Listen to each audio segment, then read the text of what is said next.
He was arrested in France in 1969 when he was working as an employee at Air France after identifying him from a wanted poster.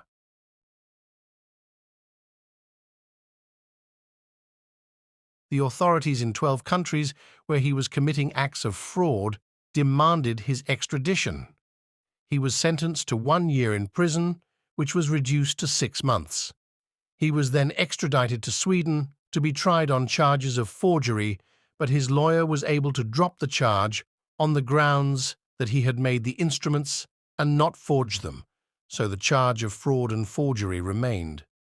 After his imprisonment in Malmö, the Swedish judge asked an official in the US State Department to withdraw his passport, after which he was deported to the United States without a Swedish passport. After Abagnale entered the VC-10 plane that was transporting him to the United States, and less than 3 meters before it landed on the runway, he jumped out of the plane and managed to escape.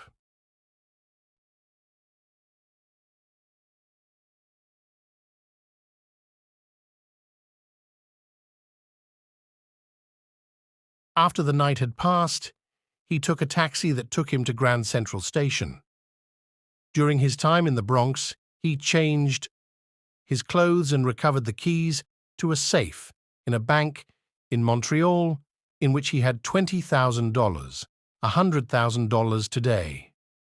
He then bought a ticket from Pierre Elliott Trudeau Airport to travel to the city of São Paulo in Brazil, a country that does not have an extradition agreement with the United States, but during his return to Montreal.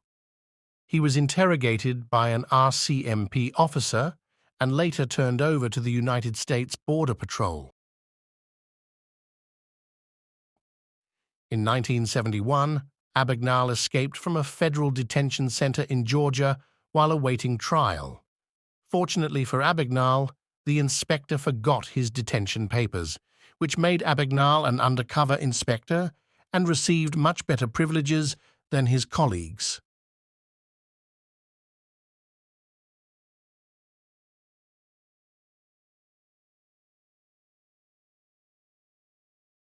Abagnale was sentenced to 12 years in prison, but he served less than 7 years of this period. The Federal Correctional Institution released him on the condition that he work with it without pay in investigating fraud crimes. Abagnale tried working in various professions such as cooking, grocery shopping, and film production, but he failed in most of these professions after discovering his criminal past. He started working in a bank with an offer where he explained what he did and talked to the bank employee about the tricks that are used to forge checks to deceive banks. The offer included a condition that if they did not find any benefit in his work, the bank was not obligated to give him anything. On the other hand, the bank would give him. With just 50 and an agreement that the bank would endorse its name with other banks, Abagnale's new legitimate life as a security consultant began.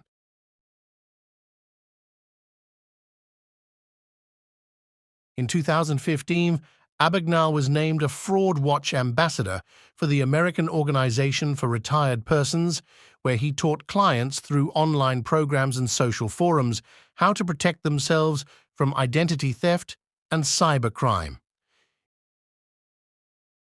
In 2018, he began presenting a radio recording entitled The Complete Fraud, which talks about fraudsters and the nature of their work.